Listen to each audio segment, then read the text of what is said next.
Hello दोस्तों, नमस्कार। SM किसी चैनल में मैं आप सभी लोगों का दिल से बहुत बहुत स्वागत करता हूं। सो दोस्तों, इस वीडियो में हम लोग कवर करने वाले रिसेंटली जो भी चीज़ें बाजार में हम लोग को होती हुई देखने को मिल रही है, सारी चीज़ें आप लोगों को इस एक वीडियो में यहाँ पे देखने को यहाँ पे मिलने वाली है। काफ़ी सारे आप लोगों के डाउट्स भी होंगे कि ऐसा क्यों हो रहा है, वैसा क्यों हो रहा है। शुरुआत तो बाजार की अगर हम लोगों ने देखा तो इतने पैनिक भरे वाले माहौल में ऐसे मतलब इतना बड़ा गैप अप के साथ कैसे शुरुआत हो गई, फिर बाद में धीमे धीमे करके वापस बाजार नीचे क्यों यहाँ पे आ गया। ठीक है, अभी आगे क्या होने वाला है, इंपॉर्टेंट डेट्स क्या है। कल कल मतलब यस्टरडे की बात करें, बातें हो रही थी कि फेड इमरजेंसी मीटिंग बुलाएगा। उसका क्या हुआ, क्या इमरजेंसी रेट कट से रिलेटेड कोई खबर हुई, नहीं हुई। फेड के कुछ मेंबर्स रहते हैं, उन्होंने कुछ स्टेटमेंट्स यहाँ पे सामने रख दिए। रिसेशन से रिलेटेड क्या हो रहा है, उससे रिलेटेड कुछ डेटा अमेरिका में सामने आते हुए देखने को मिला है। सारी चीज़ें इस एक वीडियो में आप लोगों को मिलने वाली, तो शांति से पूरा वीडियो आराम से यहाँ पे देख लेना। ठीक है, तो चलिए स्टार्ट कर लेते। सबसे पहले तो हमारा सेंसेक्स क्या आज के दिन लाल निशान मेरा, चलो ठीक है। निफ्टी की भी बात करें, कुछ वैसा ही है, लाल निशान मेरा, कोई बड़ी गिरावट नहीं है अगर आप क्लोजिंग देखोगे तो। बट जिन्होंने मार्केट शुरुआत से देखा, ठीक है, उनके लिए आज का भी ये लाल निशान मतलब थोड़ा सा बुरा ही लगेगा उनको। क्यों? क्योंकि बहुत अच्छे खासे गैप अप के साथ हम लोग यहाँ पे ओपन हुए थे। ठीक है, एंड टॉप से अगर हम लोग कैलकुलेट कर ले तो आज भी टॉप से हम लोगों ने लगभग आप देख सकते हो 300 पॉइंट की गिरावट दिखा दी टॉप से। ठीक है, जहाँ से तेजी देखने को मिली थी वहाँ से लेके क्लोजिंग तक।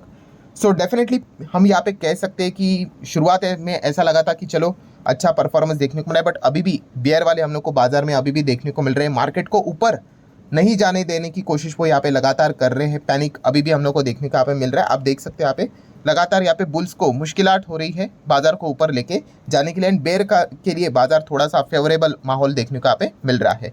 जैसे कि आपको पता है कि कल के दिन यस्टरडे अमेरिकन बाजार का फ्यूचर ने दिखा दिया था। अमेरिकन बाजार में भी वही चीज़ें देखने को यहाँ पे मिली थी कि अच्छा खासा प्रेशर रहेगा। प्रेशर के साथ ही क्लोजिंग हुई। 1000 पॉइंट से ज़्यादा अमेरिकन बाजार कल के रात यहाँ पे गिर गया। 2.5% से ज़्यादा की गिरावट देखने को मिली थी। एंड यूजुअली अमेरिकन बाजार जिस हिसाब से हम लोग को रिएक्शन देते हुए देखने को मिल जाता है, हमारे मार्केट की ओपनिंग भी वैसी होती है। बट यहाँ पे आप सभी लोगों को बताइए, उसी के साथ साथ एक और बाजार ने यहाँ पे एंट्री लिए, जिसके चलते सारी चीज़ें हम लोग को समीकरण थोड़ा सा चेंज होते हुए देखने को मिला। यस, बिल्कुल हम लोग बात करें जापान के बाजार की, और जापान का बाजार अगर आप देखोगे तो आज सुबह मतलब आपको बताइए, जब सुबह हम लोग उठते हैं तो चेक करते हैं कि एशियन मार्केट क्या है, जापानीज मार्केट क्या है, अमेरिका में क्या हुआ। तो जापान के बाजार ने 10.25% की अच्छी खासी तेजी यहाँ पे ज़रूर दिखाई, क्योंकि इसके पहले हम लोगों ने देखा कि जापान का बाजार लगभग 10% इतना ही हम लोग को गिरते हैं, 10 से ज़्यादा ही गिरा था, 12-13% गिरा था। और आज के दिन की बात करें सुबह, तो 10-10.25% की हम लोग को अच्छी खासी रिकवरी भी देखने को यहाँ पे मिल गई। सो डेफिनेटली इसी चीज़ के चलते हम यहाँ पे कह सकते हैं कि जो एशियन मार्केट थे उन्होंने थोड़ा बहुत ठीक परफॉर्मेंस यहाँ पे दिखाया, इसलिए हमारा ओपनिंग यहाँ पे ठीक ठाक रहा। सो बेसिकली अगर देखा कि अच्छा, काफ़ी लोगों के ये भी सवाल यहाँ पे आ ही जाते, उसको भी हम लोग कवर कर ही लेते हैं। ठीक है, अभी देखा कि ये तो कोई शेयर बाजार से रिलेटेड चीज़ तो है नहीं, ये तो स्कूल में सीखने वाली चीज़ है। मतलब अरे सर देखिए, कल के दिन तो 10% के आसपास क्रैश हुआ। ठीक है, आज के दिन देखिए 10% की रिकवरी हो गई। मतलब बोलते हैं ना कि खामा का लोग यहाँ पे डराते रहते, खामा का ये चीज़ यहाँ पे चलती रहती है। अरे भाई, ऐसा नहीं होता है। मैंने कितनी बार आप लोगों को बताया है, ये बेसिक चीज़ें हैं। कौन सी? कि काफ़ी लोग ये मिस्टेक करते रहते भाई, कोई भी स्टॉक अगर 10% माइनस में गया है एंड कोई भी स्टॉक अगर 10% प्लस में, भाई वो उसको सेम मान लेते हैं।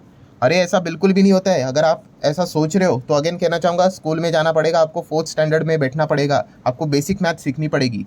-10% इज नॉट इक्वल टू 10% और एनीथिंग। -40% इज प्लस 40% क्या ये सेम होता है? अरे बिल्कुल भी नहीं। ठीक है, मैंने इसके रिलेटेड भी आप लोगों को एक बात बताई थी। शेयर बाजार की बात कर ले, शेयर बाजार में एक स्टॉक कितना तेज हो सकता है, कितना भी। आपने देखा है स्टॉक में 500% की रिटर्न, 600% की रिटर्न लॉन्ग टर्म में देखे कि नहीं? अरे इससे भी ज़्यादा देखे, 1000 के भी देखे, 2000 के भी देखे, 2500 के देखे। ठीक है, 7000%, कुछ भी आपको रिटर्न्स प्लस में देखने को यहाँ पे मिल जाएंगे। कभी -2000%, -7000% कभी ऐसा देखा है नहीं। तो याद रखना, शेयर जब गिरता है ना, तो मैक्सिमम वो कितना गिर सकता है? यस, -100%। -100 हो गया तो वो जीरो हो गया स्टॉक। ठीक है, और प्लस होने के लिए भाई, वो प्लस होने के लिए कितना भी भाग सकता है। तो ये मैं आप लोगों को मतलब आप देख सकते हैं, शेयर मार्केट छोड़ के गणित सिखा रहा हूँ आप लोगों को, कि ये जो आप कह रहे हो कि भाई कल के दिन जो गिरा था -10% और आज देखो 10% रिकवरी हो गई, अरे सब कुछ तो ठीक हुआ। अरे किधर ठीक हुआ? ऐसा नहीं होता है भाई, वो तो छोटा सा ही रिकवरी है। अगर आप चेक करोगे 5 दिन का चार्ट पैटर्न, ये देखिए यहाँ से आ गिरा, ये 10% की तेजी तो बस इतनी सी नजर आ रही है। ठीक है, तो ये इस चीज़ को सेम मत समझ लेना। अगर मैं इसको कैलकुलेशन के हिसाब से अगर आपको एक एग्जांपल ही दे दूं, तो देखिए 100 रुपये पे अगर कोई स्टॉक था, अच्छे से सुन लें, एंड अगर वो 90% क्रैश हुआ, 90%, तो कितना हो गया, उड़ गया उसका 90 उड़ गया, मतलब बचा कितना 10। अगर नेक्स्ट दिन वही स्टॉक 90% और भागा तो क्या वो 90% गिरा, 90% भागा सेम, मतलब क्या वो वापस 100 पे जाएगा? अरे नहीं, वो 19 ही रह गया। आप समझ रहे हैं यहाँ पे? मतलब अगर वो 10 पे अगर कोई स्टॉक आता है, अगर उसको वापस 100 होना है तो पता है कितना भागना पड़ेगा? अभी उसको 900% भागना पड़ेगा, तब जाके वो 100 होगा। ये बेसिक गणित आपको समझ में यहाँ पे आना चाहिए। और यही गड़बड़ काफ़ी लोगों की अदानी के स्टॉक्स में भी हुई थी, ठीक है। मैंने तभी इससे रिलेटेड वीडियो भी बनाया था, जो हमारा दूसरा चैनल है फ्री स्टॉक मार्केट क्लासेस करके। ये देखिए, जो हमारा ये जो दूसरा चैनल है फ्री स्टॉक मार्केट क्लासेस, ठीक है, इसमें यहाँ पे मैंने वीडियो बनाया था, आपको दिखाना यहाँ पे चाहूँगा। ये देखो कि 4 नियम जान लो वरना बाजार में 1 रुपया भी मत लगाना। 1 मिलियन से ज़्यादा लोगों ने इस वीडियो को देखा है, मतलब तब जाके उनकी आंखें खुली कि ये बेसिक बेसिक चीज़ें क्या रही थी ये करके, ठीक है। वरना काफ़ी दिक्कतें आपको हो सकती है। अगर आपने ये वाला वीडियो नहीं देखा है, चलो कोई बात नहीं, मैं लिंक ऊपर आई बटन पे दे देता हूँ, जाकर देख लेना, चीज़ों को सीख लेना, क्योंकि उसमें भी मैंने यही वाला एग्जांपल दिया था। अभी जैसे कि आपको पता है अदानी का शेयर ज़बरदस्त गिरते हुए देखने को यहाँ पे मिला था। आप देख सकते हैं, देखिए टॉप लेवल से स्टॉक यहाँ पे 85% गिरा था, ठीक है। 85% क्रैश हुआ था स्टॉक, तो 100% से ज़्यादा गिर नहीं सकता। सो 85% गिरने के बाद, ठीक है, तो जैसे कि पता है कि वो स्टॉक्स में सारी चीज़ें गड़बड़ वाली हम लोग को देखने को मिल रही थी। तो जैसे वो भागा तो लोग शुरू हो गए, अरे सर अभी बोलो, देखो ये तो 100% रिकवर कर गया करके। मैं बोला भाई अगर वो 100% रिकवर किया है, ठीक है, रिकवर नहीं कर सकते हम बोल सकते उसने रिटर्न दिया, बॉटम से दिया है, तो वो स्टॉक तो यहाँ पे आना चाहिए ना, जो अभी हम लोग ने यहाँ पे देखा। ये देखिए नीचे से आप 100% कह रहे हो, तो यहाँ तक क्यों नहीं आया?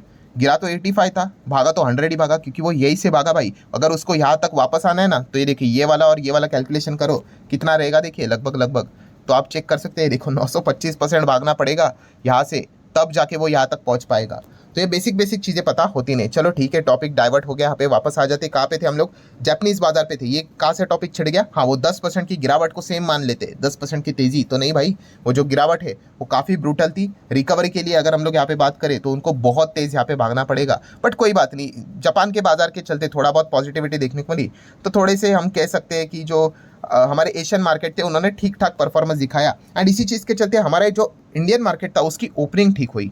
बट उसके बाद तो आपको पता ही है, वापस प्रेशर यहाँ पे स्टार्ट हो ही जाता है जिस प्रकार का माहौल है। देन अगर हम लोग बात करें अमेरिकन बाजार का फ्यूचर, आप देख सकते हो, ठीक है, कोई बहुत बड़ी तेज़ी नहीं, इनफैक्ट वो भी थोड़ा बहुत तेज़ी टिकाने में मुश्किल ही हो रही है, थोड़ा थोड़ा नीचे ही जा रहा है। देन अगर हम लोग बात करें हमारा बाजार चलते वक्त यूरोपियन बाजार चलते, तो यूरोपियन बाजार में भी ज़बरदस्त गिरावटें देखने को मिली थी। तो क्या ये कैसा चल रहा है यूरोपियन बाजार? बिल्कुल म्यूटेड है, 0.15, 0.19 डाउन, 0.13 थोड़ा बहुत ऊपर, तो थोड़ा सा फ्लैट परफॉर्मेंस देखने को मिल रहा है। देन अगर हम लोग बात करें दोस्तों, तो डेफिनेटली अमेरिका से रिलेटेड काफ़ी खबरें हम लोग को देखने को मिल गई। अमेरिका से रिलेटेड काफ़ी डेटा सामने आते हुए देखने को मिला, क्योंकि आपको पता ही है डेटा ही इंपॉर्टेंट रोल प्ले करेगा, जो हमें बताएगा कि क्या अमेरिका वाकई रिसेशन में जा रहा है कि नहीं जा रहा है, ठीक है। तो एक डेटा सामने आ गया ISM सर्विसेज की अगर हम लोग बात करें तो, ठीक है, तो एक्सपेक्टेड था 51.0 जुलाई के डेटा की बात करें, ऑब्वियसली जुलाई कंप्लीट हुआ तो जुलाई की बात करेंगे, एंड एक्चुअल में कितना आया? 51.4 आया, मतलब लिटिल बिट थोड़ा सा बेटर परफॉर्मेंस हम लोग को देखने को यहाँ पे मिल गया। एंड इसी चीज़ के चलते हम कह सकते हैं कि जो जुलाई का जो परफॉर्मेंस था सर्विस सेक्टर का, वो थोड़ा सा रिबाउंड वाला देखने को मिला। एम्प्लॉयमेंट थोड़ी बहुत रिकवरी देखने को मिल गई। बस ये थोड़ी सी एक सांत्वना वाली बात देखने को यहाँ पे मिल चुकी है कि फिलहाल तो चीज़ें रिसेशन में देखने को यहाँ पे नहीं मिल रही करके। एंड देन अगर हम लोग बात करें दोस्तों, तो फेडरल रिजर्व, वहाँ की जो सेंट्रल बैंक है, ठीक है, काफ़ी लोग यहाँ पे हंगामा मचा रहे हैं। सोशल मीडिया के ऊपर ही आज के ज़माने में हंगामा होता है, ठीक है।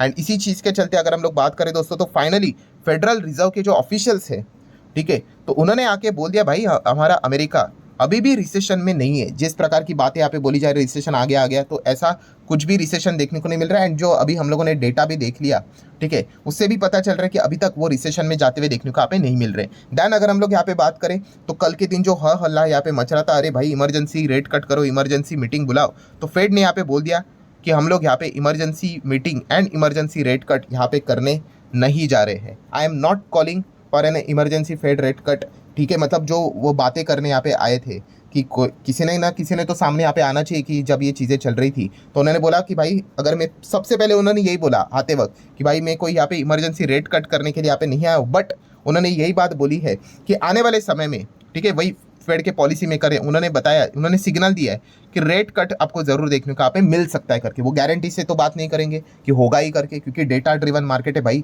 डेटा कैसे आता है उसी हिसाब से चलना पड़ता है, ठीक है। तो पॉलिसी मेकर ने यही सिग्नल दिया है कि हाँ भाई रेट कट नज़दीक है, बट बार बार उन्होंने हाईलाइट किया है कि we are not in recession, ठीक है, तो यही चीज़ वो बार बार यहाँ पे हाईलाइट यहाँ पे कर रहे थे। एंड इसी चीज़ के चलते अभी आप देख सकते हैं दोस्तों, अमेरिका के न्यूज़पेपर में तो चीज़ें छपना आज के दिन शुरू भी यहाँ पे हो गई कि यहाँ पे हम कह सकते हैं आने वाले समय में कि सितंबर में तो रेट कट तो यहाँ पे होगा ही होगा करके। ठीक है, एंड अगर ऐसा नहीं हुआ तो बहुत बड़ी गड़बड़ हम लोगों को बाजार में देखने को यहाँ पे मिल सकती है। मतलब एक दबाव भी फेड के ऊपर बनाया यहाँ पे जा रहा है। ठीक है, लोगों के द्वारा भी, बड़े बड़े बिजनेसमैन भी, इलॉन मस्क तो ट्वीट के ऊपर ट्वीट करते ही जा रहे हैं, वो भी आप लोगों ने यहाँ पे देखा ही होगा। मतलब बेसिकली हम कह सकते हैं दोस्तों कि 17 और 18 सितंबर ये दिन काफ़ी इंपॉर्टेंट रहने वाला है अमेरिका के लिए और पूरे दुनिया के बाजार के लिए कि एफओएमसी की बैठक में क्या होता है करके। ठीक है, रेट कट होता है कि नहीं, क्योंकि अभी तो लोग तो भाई पूरे परेशानी हो चुके हैं कि अभी नहीं तो कब। ठीक है, और 3 ही तो मीटिंग बची है, सितंबर, नवंबर एंड दिसंबर। फिर इसके बाद ये साल भी खत्म। लास्ट दिसंबर में बोला था कि इस साल 3 रेट कट होंगे, अभी तक एक रेट कट का आता पता नहीं है। तो एक देखने वाली बात तो जरूर रहेगी, एंड ऊपर से इलेक्शन भी है। सो सबसे इंपॉर्टेंट चीज़ अभी तक हम लोगों ने क्या देख ली कि फेड की इमरजेंसी मीटिंग यहाँ पे उन्होंने कंडक्ट नहीं की। हाँ, उनके मेंबर जरूर है, पहले ही आके उन्होंने बोल दिया भाई कि मैं इमरजेंसी रेट कट के लिए नहीं आया हूँ, आपको ये संबोधित करने के लिए आया हूँ कि हम लोग रेट कट का विचार यहाँ पे कर रहे हैं सितंबर से रिलेटेड। इसकी पॉसिबिलिटी बहुत ही हायर लेवल की है। हाँ, बट हम लोग रिसेशन में यहाँ पे नहीं है। तो ये एक अच्छी बात उन्होंने सामने यहाँ पे रख दी। बट दोस्तों उसी के साथ साथ एक बिफोर, मतलब बोलते हैं ना, इसके पहले भी एक इंपॉर्टेंट डेटा आने वाला है। कौन सा? जॉबलेस क्लेम का डेटा। मतलब सितंबर का इंतजार भी करने की जरूरत नहीं है। मैंने कल के वीडियो में भी ये बात आपको बताई थी। यस, 8 अगस्त, ये काफ़ी इंपॉर्टेंट और इंटरेस्टिंग तारीख यहाँ पे रहने वाली है। जॉबलेस क्लेम का डेटा आएगा, उसमें पता चलेगा कितने लोगों की नौकरियां गई है करके। या फिर बस लास्ट टाइम जो डेटा आया था वही डरावना वाला डेटा था कि इतने लोग बेरोजगार कैसे हो गए। क्या इस वक्त का जो डेटा आएगा क्या वो नॉर्मलाइज वाला ही आएगा? तो इसके चलते लोग शांत हो जाएगी, हाँ भाई एक्चुअल में रिसेशन नहीं है करके। एंड अगर इस वक्त का भी डेटा लास्ट टाइम जैसा आया तो फिर जैसे मैंने कहा था कि फिर लैपटॉप पीसी बंद करके ही सो जाओ, फिर अमेरिकन बाजार देखने की जरूरत नहीं, इतनी हालत खराब हो जाएगी। मतलब हम कह सकते हैं कि रिसेशन जैसी चीज़ें हम लोगों को अमेरिका में दस्तक देते हुए देखने को मिल रही। तो 8 अगस्त ये काफ़ी इंपॉर्टेंट इंटरेस्टिंग दिन यहाँ पे होने वाला है। सो ठीक है दोस्तों, जितने भी इंपॉर्टेंट पॉइंट्स थे वो मैंने आप लोगों के सामने यहाँ पे रख दिए। तो होल समरी यहाँ पे क्या निकली, तो जैसे कि हम लोगों ने यहाँ पे देख लिया है कि फेड ने कोई इमरजेंसी मीटिंग यहाँ पे नहीं बुलाई, बट उन्होंने ये कॉन्फिडेंस दिया है वहाँ के लोगों को कि सितंबर में रेट कट काफ़ी नज़दीक है करके। ठीक है, देन उन्होंने ये भी कहा कि हम लोग अभी तक रिसेशन में यहाँ पे नहीं है करके, क्योंकि डेटा के हिसाब से ये चीज़ें तय की जाती है कि रिसेशन में है कि नहीं। तो ऐसा डेटा तो फिलहाल तो यहाँ पे चीज़ें बता नहीं रहा है करके। बट जैसे कि आपको कहा कि अभी भी अगर देखा गया तो जो सिचुएशन है, थोड़ा सा हम कह सकते हैं कि बियर वालों की ही कब्जे में थोड़ी बहुत देखने को यहाँ पे मिल रही है, क्योंकि कॉन्फिडेंस चाहिए बुल को मार्केट ऊपर लेके जाने के लिए। एंड बार बार जो खबरें, डेटा प्लस वो मिडल ईस्ट का बीच बीच में नाटक सामने आ जाता है, तो इस चीज़ के चलते बाजार में थोड़ा बहुत प्रेशर देखने को यहाँ पे मिल जाता है। सो अभी तक ये पूरा जो ड्रामा था वो हम लोग को देखने को यहाँ पे मिला। एंड इसी चीज़ के चलते हमारे बाजार की ओपनिंग तो अच्छी हुई थी, बट उसी प्रेशर के चलते वो थोड़ा बहुत नीचे यहाँ पे आ गया। तो ग्लोबल मार्केट आज के दिन म्यूटेड ही देखने को मिल गए। अभी अमेरिकन बाजार कैसा आज के दिन रिएक्ट करता है वो देखने वाली बात रहेगी। वैसे तो उसका फ्यूचर ने कोई बहुत बड़ा रिएक्शन नहीं दिखाया है। सो शायद से अमेरिकन बाजार के हिसाब से भी हम कह सकते हैं म्यूटेड ही परफॉर्मेंस देखने को मिल जाए, अनटिल एंड अनलेस कोई एक अनसर्टेनिटी वाली खबर सामने नहीं आती है। तो सो आशा करता हूं दोस्तों वीडियो हेल्पफुल लगा होगा। तो चाहो तो लाइक एंड शेयर कर सकते हो। मिलते हैं नेक्स्ट वीडियो में, तब तक के लिए बाय बाय।